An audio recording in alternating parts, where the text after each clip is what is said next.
अब्दुल माजिद भट्टी साहब senior sports journalist हमारे साथ मौजूद हैं। ज़ाहिर एक इंट्रोस्पेक्शन होती है भट्टी साहब, जब भी कोई इस तरह का मामला हो। अफगानिस्तान से हमने मैच जीता, यूएई से जीता और उसके बाद हम अफगानिस्तान से मैच हार गए, 18 रन से हारे और ऐसा लग रहा था 170 जैसा हदफ पहाड़ बन गया है हमारे लिए।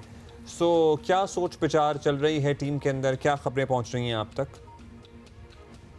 जी बहुत शुक्रिया अब्दुल्ला रुमा। देखिए खबरें तो यही हैं कि पाकिस्तान को अपनी स्ट्रेटजी जो है वो उसने रिविजिट की है और यही कोशिश कर रहे हैं कि लड़कों को थोड़ा सा नॉर्मल करें, क्योंकि अफगानिस्तान से हारने के बाद अब मुमकिन तौर पर इतवार को फिर इस ट्रायंगुलर टूर्नामेंट का फाइनल पाकिस्तान और अफगानिस्तान के दरमियान है।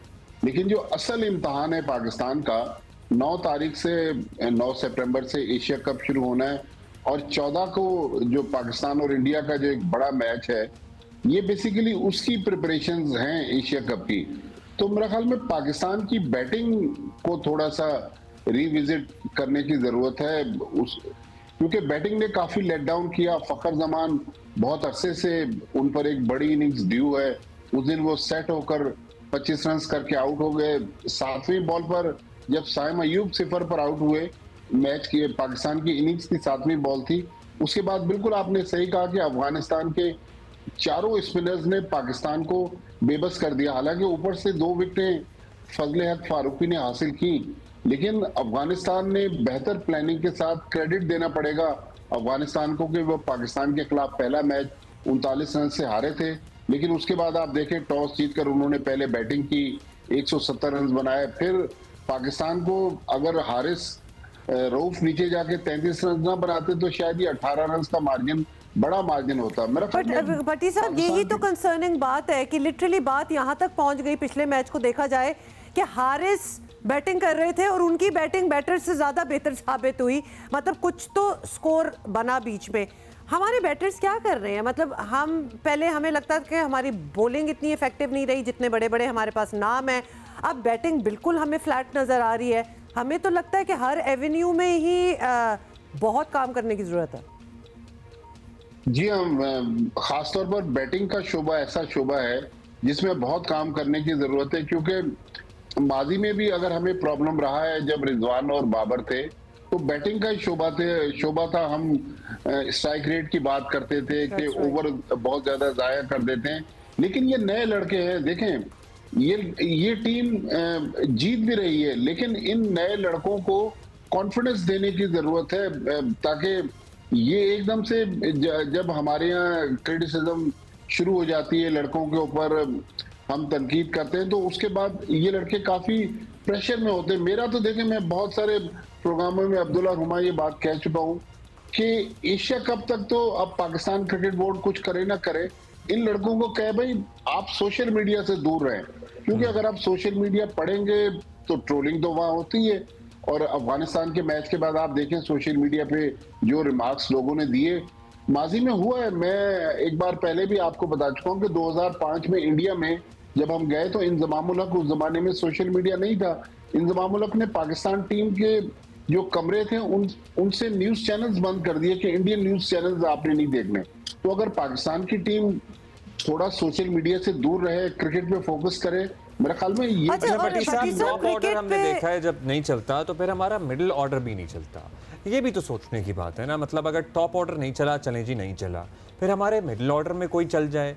मतलब अगर टॉप ऑर्डर ना चले और मिडिल ऑर्डर भी ना चले तो फिर सवाल तो किया जाएगा ना भट्टी साहब। मतलब लिटरली भट्टी साहब सॉरी, लगता है कि 20 ओवर्स खेलना भी हमारे लिए बड़ा मुश्किल लगना स्टार्ट हो जाता है। टाइम ज्यादा हो जाता है और यू राइट कि हम पहले 2 मैच जीते भी हैं।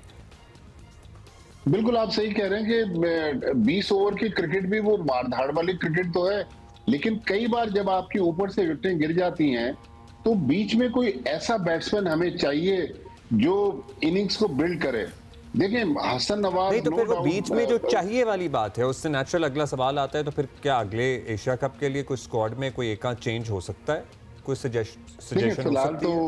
फिलहाल तो टीम मैनेजमेंट इस बारे में नहीं सोच रही, यही सोच रही है कि इन्हीं 16 प्लेयर्स के साथ एशिया कप भी खत्म करना है।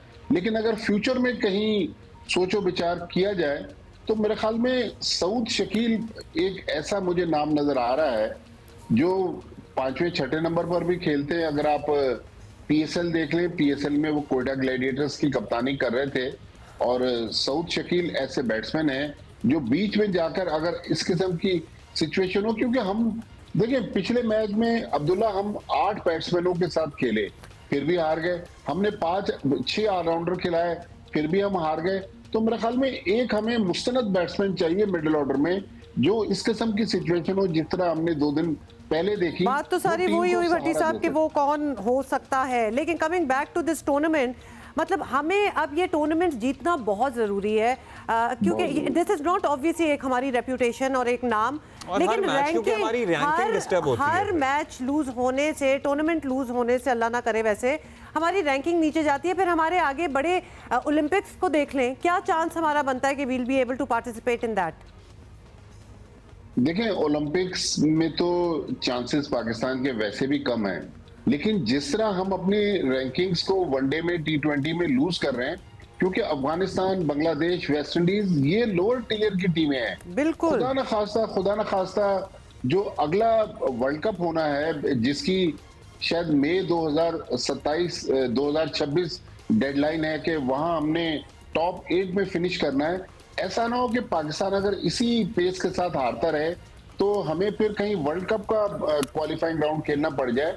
लिहाजा हमें अभी से अपनी प्लानिंग को देखना पड़ेगा। वर्ल्ड कप का क्वालिफाइंग राउंड और ओलंपिक्स में चांसेस वैसे ही कम होना, आप कैसी डिप्रेसिंग बातें कर रहे हैं? दूसरी बात नहीं डिप्रेसिंग है, this is the reality. Abdullah West Indies 2 time world champion one day cricket में, और एक उन्होंने वर्ल्ड कप का फाइनल खेला था लास्ट ईयर, वो 2023 के वर्ल्ड कप में नहीं थे। तो ये टॉप 8 टीमें फिनिश करेंगे। उधर आप देखें साउथ अफ्रीका मुसलसल ऊपर जा रहा है। यही तो मसला है, यही तो हमें डर है कि पाकिस्तान का भी यही हाल ना हो, and hence we are asking all these questions. और आपका ये कहना कि कुछ टीमों का आपने जिक्र किया है कि टॉप टियर की टीमें नहीं है। Thank you.